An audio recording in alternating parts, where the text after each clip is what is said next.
Do you need to create the perfect lash experience in your lash studio? Well, in this video, I'm going to teach you and tell you exactly how to create that.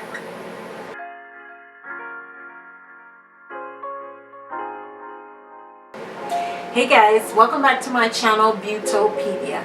My name is Miss La, and on this channel I talk about things in regards to beauty, business, and motivation. Before we jump into the video, please be sure to subscribe to my channel. Also hit the bell for notifications of when I do post new videos. And I also have digital downloads for you that will help you to propel your business.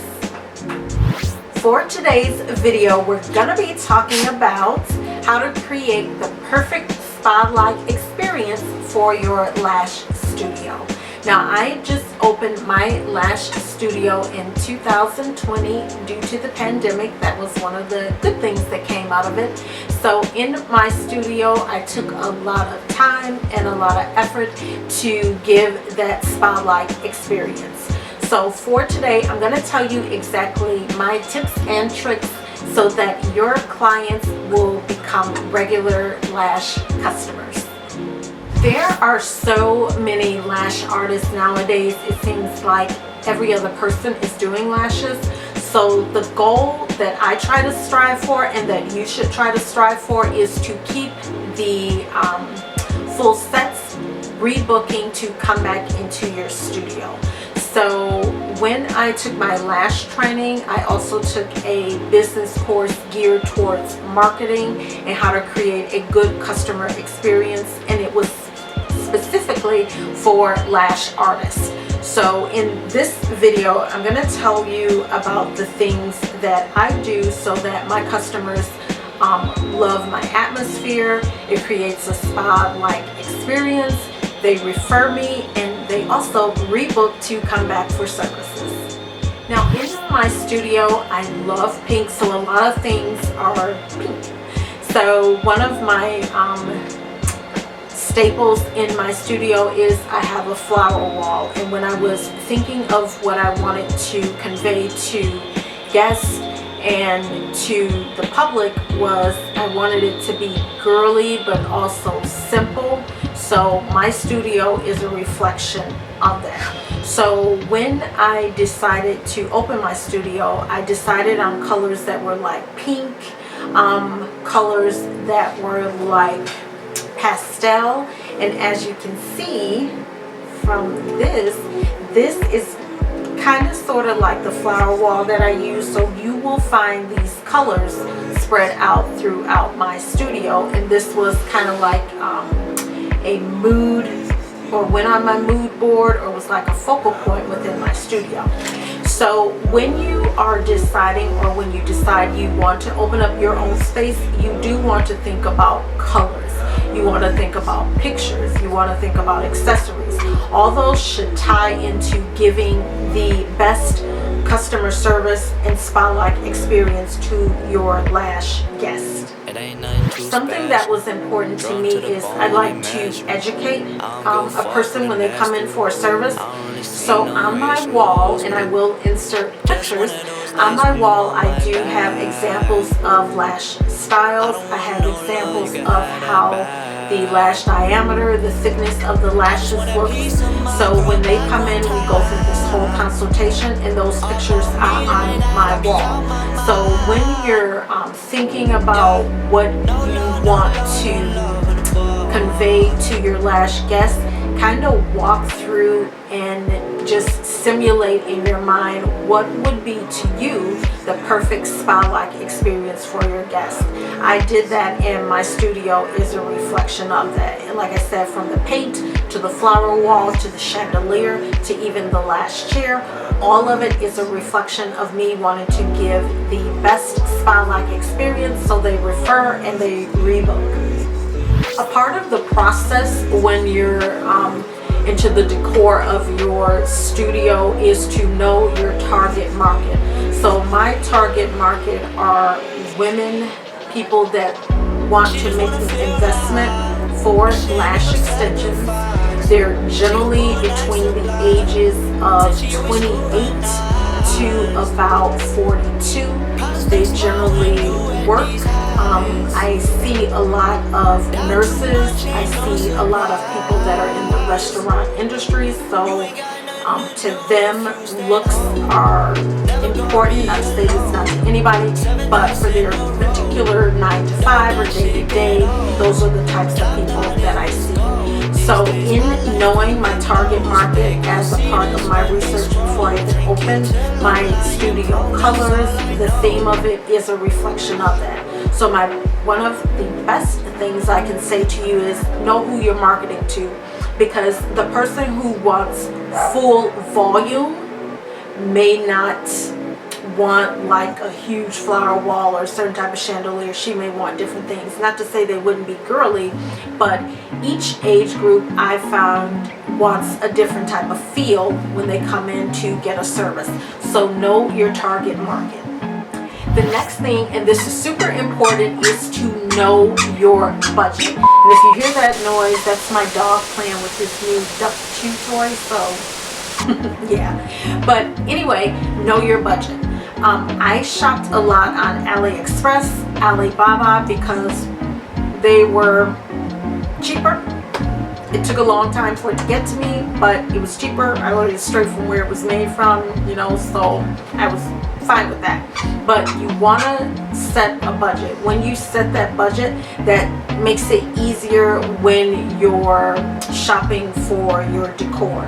So you don't have to spend a lot. Like I spent a decent amount because I was blessed and I was in a good space and a good opportunity came my way, so I was able to take my time, get the things that I wanted.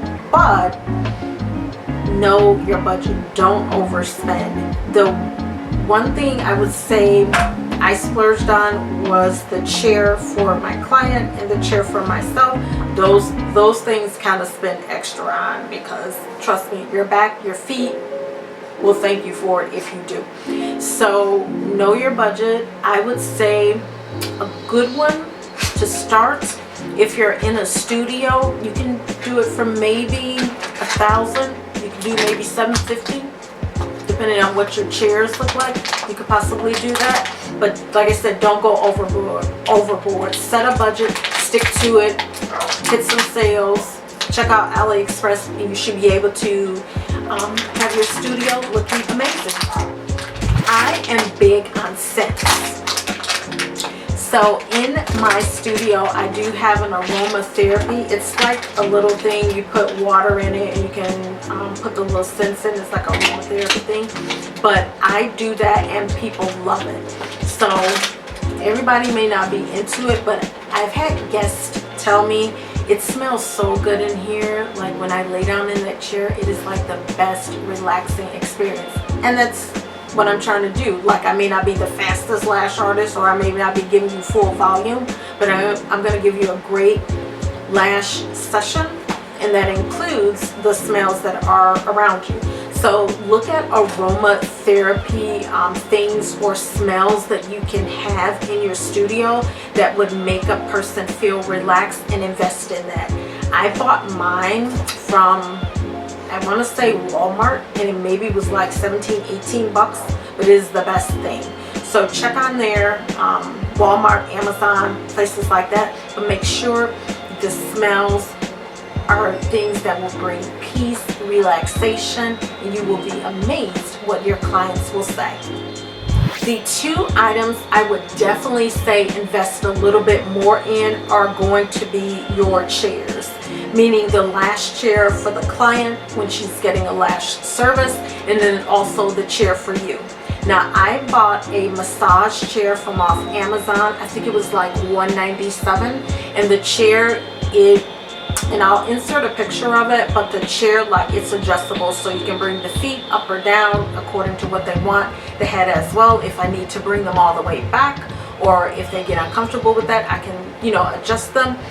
And it does have the removable headrest, I do believe. So you do want to splurge on a good chair. I hate the tables. Some of them are comfortable. I don't know, because there was one in my studio and I hated it. But the chairs are the tables that are just straight flat, and like the person is like just all the way flat for the whole session. Like I don't like those. There was something about it, so I didn't choose that. I spent a little bit more.